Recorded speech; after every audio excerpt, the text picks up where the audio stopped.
Ini adalah Hambalang. Sebuah lahan terbengkalai, seluas 32 hektar, yang seharusnya menjadi wisma atlet elit dan modern, dari sebuah mega proyek ambisius. Berada di Kabupaten Bogor, Jawa Barat. Anggaran ribuan miliar untuk mendanai proyek ini, seakan lenyap begitu saja.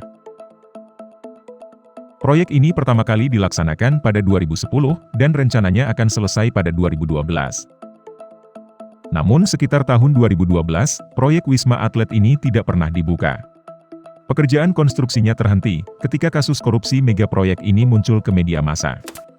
Proyek Wisma Atlet Hambalang kemudian menjadi simbol dari sebuah skandal korupsi terbesar yang pernah ada di Indonesia. Proyek gagal dengan nilai mencapai 2,5 triliun rupiah ini, tidak hanya melibatkan satu orang saja. Banyak pihak yang diuntungkan, dan terlibat, dalam skandal mega proyek ini. Dari politisi partai politik, pejabat Kementerian Pemuda dan Olahraga, serta Badan Pertanahan Nasional, hingga kontraktor.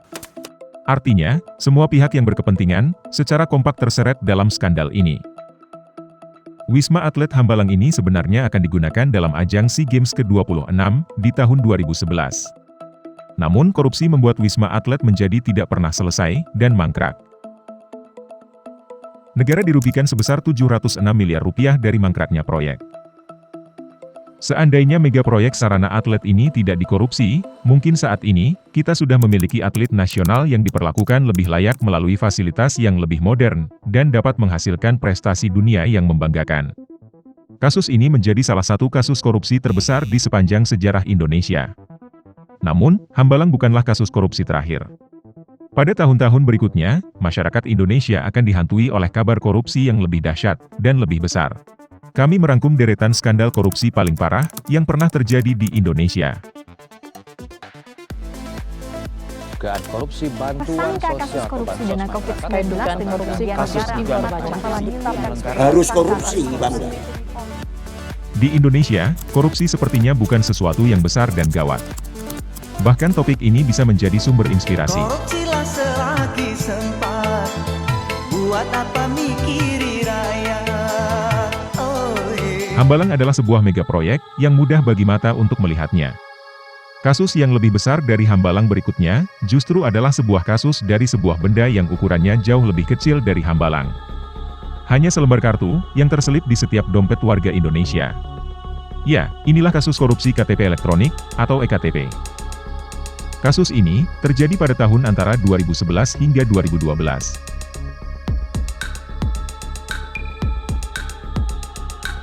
Jika kasus korupsi mega proyek Hambalang merugikan negara sebesar 706 miliar rupiah, kasus KTP elektronik ini akan merugikan negara lebih dari 3 kali lipat kasus Hambalang. Ya, kerugian negara akibat kasus KTP elektronik ini mencapai 2,3 triliun rupiah. Atau setara dengan 2.300 miliar rupiah.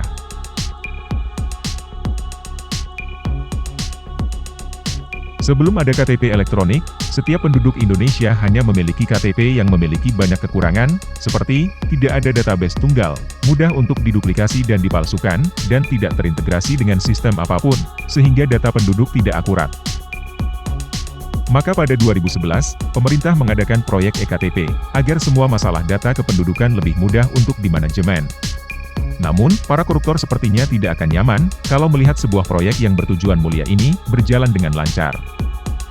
Kasus ini bermula, ketika KPK menelusuri kejanggalan dari paket pengadaan KTP elektronik sebesar 5,9 triliun rupiah.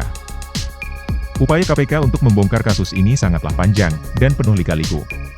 Setidaknya, dibutuhkan waktu 4 tahun untuk dapat membongkar kasus ini. Pada 2013, KPK yang menerbitkan SK penyelidikan kasus EKTP.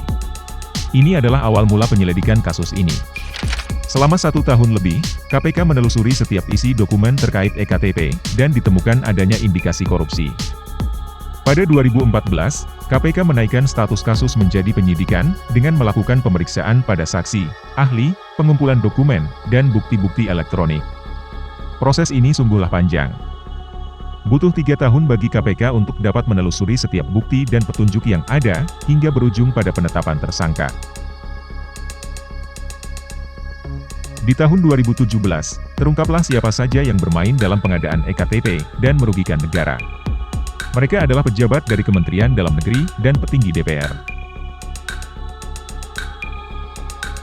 Mereka adalah Sugiharto Iman, Andi Narogong, Markus Nari, Anang Sugiana, dan tentu saja, yang paling viral di antara semua itu, adalah Bapak Setia Novanto. Kita akan meninggalkan dua kasus tadi, sekaligus meninggalkan hiruk-pikuknya Jakarta, untuk beranjak pada kasus ketiga. Kerugian negara dari kasus ketiga ini bahkan melebihi nilai kerugian skandal Hambalang, ditambah kasus EKTP. Kita akan menghampiri pulau terbesar kedua di Indonesia, tepatnya kita akan ke Provinsi Kalimantan Tengah. Dan kita akan lebih masuk lagi menuju sebuah kota yang berada di sepanjang Sungai Mentayan. Kota ini adalah Kabupaten Kota Waringin Timur. Selama 2010 hingga 2021, kabupaten ini dipimpin oleh sosok yang masih muda. Saat menjabat bupati untuk pertama kali, usianya masih 34 tahun. Namun, sepanjang 10 tahun kepemimpinannya, negara dibuat rugi hingga 5.800 miliar rupiah. Ia adalah Supian Hadi. Bupati muda yang menjadi tersangka atas kasus dugaan korupsi penyalahgunaan wewenang dalam pemberian izin usaha pertambangan. Ia diduga memberikan izin tambang secara sembarangan, kepada 3 perusahaan yang dimiliki oleh para sahabatnya. Akibatnya, operasi tambang perusahaan itu membawa dampak lingkungan yang sangat buruk. KPK menilai kerugian akibat kerusakan lingkungan mencapai 5,8 triliun rupiah. Namun hingga kini kasus tersebut masih belum selesai. Saat ini Supian Hadi sudah tidak lagi menjabat sebagai bupati, dan fokus mencari istri, serta melakukan diet. Kasus korupsi Supian Hadi ini membuat panjang daftar kepala daerah yang terjerat korupsi. Namun, hanya Supian Hadilah satu-satunya kepala daerah yang masuk dalam klasmen korupsi terbesar dalam sejarah Indonesia. Tentu saja setelah Hambalang dan EKTP. Tapi Supian Hadi bukanlah kasus terbesar terakhir. Di atas langit, masih ada langit. Dari sejuknya Kalimantan Tengah, kita akan kembali lagi ke Jakarta untuk kasus korupsi berikutnya. Kasus ini terjadi pada 2009, ketika Indonesia baru saja selamat dari krisis ekonomi global. Kasus ini melibatkan sebuah perusahaan plat merah, yakni PT Pelindo II. Perusahaan milik negara ini bergerak di sektor perhubungan, terutama di bidang jasa kepelabuhan dan logistik. PT Pelindo II saat itu sedang membutuhkan sebuah alat bernama Quay Container Crane atau QCC. Fungsi alat ini adalah untuk mendukung proses bongkar muat peti kemas di pelabuhan. PT Pelindo II melakukan pengadaan 3 unit kren yang dibutuhkan. Kren-kren tersebut akan ditempatkan di Pelabuhan Panjang, Palembang, dan Pontianak. PT Pelindo II melakukan lelang untuk 3 unit, namun proses lelang itu menemui jalan buntu, karena tidak mencapai kesepakatan harga dan spesifikasi barang. Direktur Utama PT Pelindo II memerintahkan Feraildi Nurlan, selaku Direktur Operasi dan Teknik untuk menunjuk langsung dan mengundang perusahaan dari Cina dan Korea Selatan. Perusahaan-perusahaan inilah yang kemudian menjadi mitra untuk pengadaan kren-kren yang dibutuhkan Pelindo II. Total nilai kontraknya mencapai 15,5 juta dolar AS, termasuk membayar pesawat angkut ke pelabuhan, dan pengangkutan lewat jalur laut. Namun kren yang didatangkan ternyata tidak sesuai dengan kebutuhan teknis dari setiap pelabuhan, dan tidak sesuai dengan besaran harga barang yang didatangkan. Selain itu, dalam pelaksanaannya, terdapat banyak kesalahan prosedur dalam pengadaan kren tersebut. Dengan kata lain, pengadaan kren ini dinilai terlalu mahal untuk spesifikasi kren yang sudah didatangkan. Perusahaan asal Cina tersebut juga terbukti tidak pernah melakukan ekspor kren QCC ke luar negeri. KPK menilai kerugian negara dari kasus pengadaan kren ini sebesar 6 triliun rupiah. Yang menjadi tersangka dari kasus ini adalah Direktur Utama PT Pelindo II, yakni R.J. Lino. R.J. Lino juga menerima uang muka dari perusahaan asal Cina, sebesar 24 juta dolar Amerika Serikat tanpa sepengetahuan Direktur Keuangan. Bahkan transaksi gelap tersebut berlangsung ketika proses lelang masih berlangsung. Kasus korupsi yang terjadi pada perusahaan milik negara ini, terbukti telah melampaui total kerugian negara dari 3 kasus sebelumnya. Namun lagi-lagi, skandal Pelindo II ini bukanlah kasus korupsi terakhir dalam daftar ini. Dan tentu saja, bukanlah yang terbesar.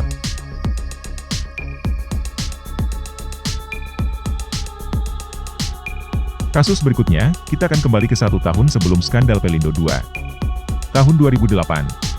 Tahun di mana Indonesia sedang terombang-ambing di tengah badai krisis ekonomi global. Di penghujung akhir tahun, para bankir terlihat panik dalam sebuah rapat. Kepanikan itu bukan karena situasi krisis yang sedang terjadi. Kepanikan itu berasal justru dari nasabahnya sendiri. Salah seorang nasabahnya ingin menarik tabungannya senilai 2 triliun rupiah. Namun bukannya mendapatkan tabungannya, nasabah tersebut justru dibujuk oleh pemilik bank agar menjadi pemegang saham bank. Alasannya, karena bank sedang mengalami masalah likuiditas. Artinya bank tersebut sedang mengalami kesulitan membayar hutang jangka pendeknya. Karena gagal mengembalikan uang tabungan nasabah, maka ras pun terjadi. Di mana banyak nasabah lainnya menarik uang tabungannya secara besar-besaran, hingga membuat bank ini kelimpungan. Bank ini tidak dapat mengembalikan uang tabungan nasabahnya. Banyak nasabah harus kehilangan tabungannya begitu saja. Tabungan yang telah disimpannya selama bertahun-tahun. Di tempat di mana seharusnya tabungan itu aman. Ini adalah kisah hancurnya Bank Senturi, yang turut membawa kerugian bagi keuangan negara.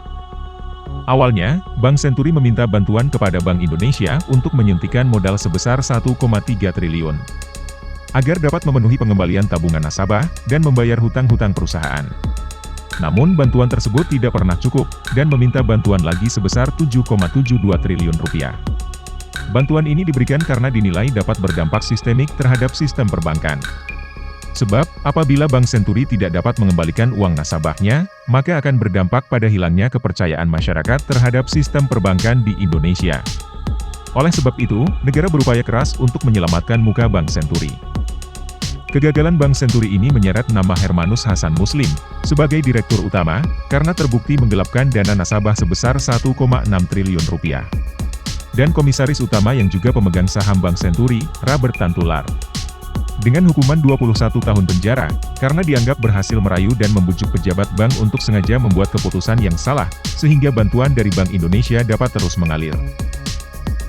Skandal Bank Senturi membuktikan bahwa kejahatan yang dilakukan korporasi dapat berdampak sistemik pada kerugian negara. Negara harus menanggung kerugian dari skandal ini sebesar 6,7 triliun rupiah. Namun banyak pihak meyakini, pelakunya tidak hanya dari pihak Bank Senturi saja. 7 tahun setelah peristiwa skandal Senturi. Pada 2015, Mahkamah Agung memvonis mantan Deputi Gubernur Senior Bank Indonesia, Budi Mulya, dengan hukuman 15 tahun penjara. Karena memberi fasilitas pinjaman jangka pendek, dan memutuskan Bank Senturi sebagai bank gagal, dan berdampak sistemik. Kasus ini menjelaskan dengan sangat gamblang, ketika bank tidak sanggup bertanggung jawab atas tabungan nasabahnya, maka pemerintah siap membantu.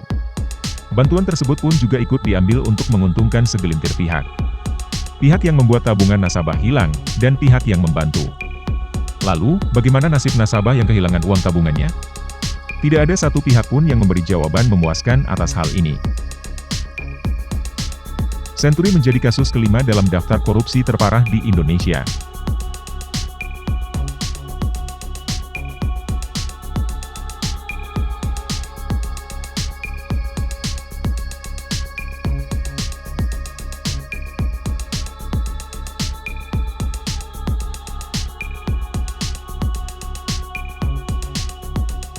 Sebuah perusahaan plat merah di tahun 2014, berani mensponsori klub besar asal Inggris, Manchester City, sebesar 13,5 miliar rupiah. Padahal, kondisi keuangan perusahaan itu sedang tidak sehat. Ini adalah kisah perusahaan BUMN di bidang asuransi yang tertua di Indonesia, yang pada 2019 tidak mampu memenuhi kewajiban polis jatuh tempo nasabahnya sekitar 12,4 triliun rupiah. Pada 2006, Kementerian BUMN dan Otoritas Jasa Keuangan menyatakan bahwa modal yang dimiliki Jiwasraya sudah minus 3,29 triliun rupiah.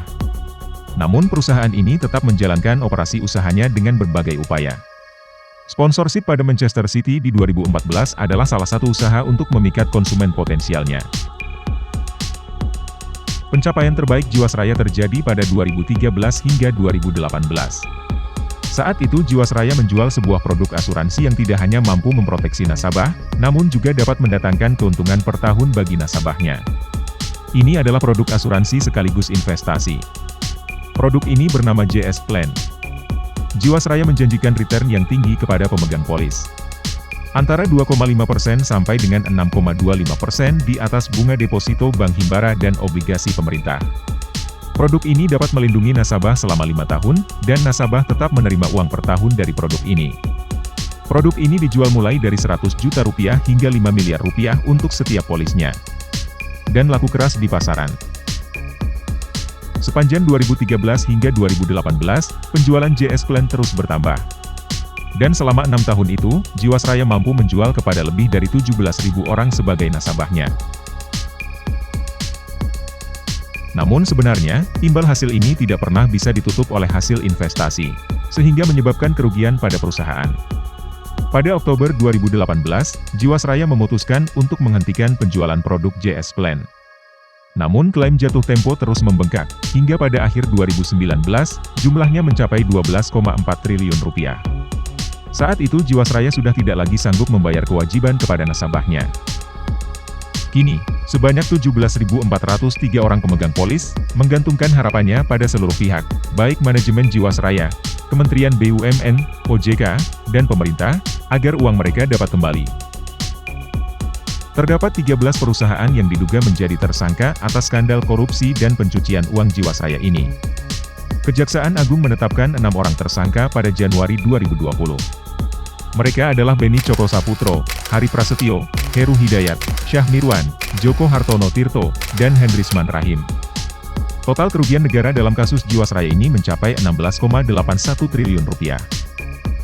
Angka ini berhasil menggeser deretan kasus-kasus korupsi sebelumnya. Namun mega skandal Jiwasraya bukanlah kasus terakhir.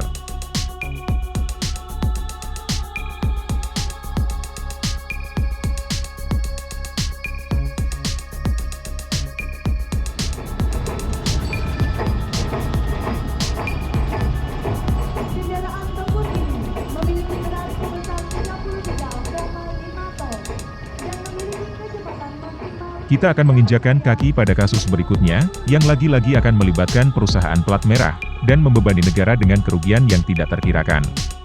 Ini adalah skandal korupsi dari perusahaan yang menjamin pensiunan para abdi negara kita. Perusahaan ini adalah perusahaan asuransi sosial Angkatan Bersenjata Republik Indonesia. Kasus ini bermula, ketika para petinggi PT Asabri, menukar saham perusahaan dengan saham milik perorangan. Sebelum menjual kepada PT Asabri, orang-orang ini terlebih dahulu memanipulasi harga saham. Tujuannya jelas, agar sahamnya memiliki nilai tinggi, dan kinerja portofolio PT Asabri nantinya akan terlihat seolah-olah baik. Anehnya, orang-orang ini bukanlah konsultan maupun manajer investasi. Namun tetap saja, transaksi saham tersebut tetap dilakukan. Namun saham-saham yang dibeli ini seperti virus yang merusak struktur keuangan PT Asabri. Sebab para pemilik saham tadi tetap mengendalikan saham yang mereka jual kepada PT Asabri. Tentu saja, hal tersebut mereka lakukan berdasarkan kesepakatan bersama dengan direksi PT Asabri. Tujuannya adalah, membuat saham yang sudah dibeli seolah-olah bernilai tinggi dan likuid. Padahal, transaksi saham tersebut hanyalah transaksi semu, dan menguntungkan mereka saja, bahkan merugikan PT Asabri. Ini merupakan praktik pencucian uang skala besar. Hal ini dilakukan sejak tahun 2012 sampai 2019.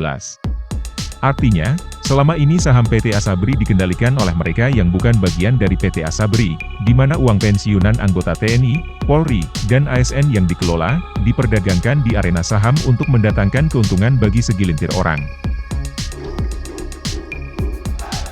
Kerugian yang ditanggung akibat menyerahkan nasib perusahaan kepada sembarang orang ini mencapai 23,73 triliun rupiah. Tentu saja ini adalah kerugian negara. 10 korporasi menjadi tersangka dalam mega skandal ini. Selain itu, perorangan yang menjadi tersangka adalah Beni Cokro-Saputro, Heru Hidayat, Jimmy Sutopo, dan Lukman Purnomo Sidi. Keempatnya adalah pebisnis. Tersangka dari jajaran direksi Asabri adalah Adam Rahmat Damiri, Sony Wijaya, Bahtiar Effendi, Hari Setianto, dan Ilham Wardana Siregar. Kejahatan korporasi ini tak ubahnya dengan yang terjadi pada kasus Jiwasraya, di mana aset-aset perusahaan dijadikan bahan taruhan di arena saham, dan tragisnya, membuat perusahaan milik negara mengalami kerugian. Ujung-ujungnya, masyarakat dan negaralah yang menanggung kerugian tersebut. Skandal Asabri ini menjadi kasus terbesar yang pernah terungkap. Nilai kerugian yang sangat luar biasa ini membuat deretan kasus korupsi sebelumnya menjadi tidak ada apa-apanya. 7 kasus ini hanyalah pucuk gunung es dari fenomena korupsi.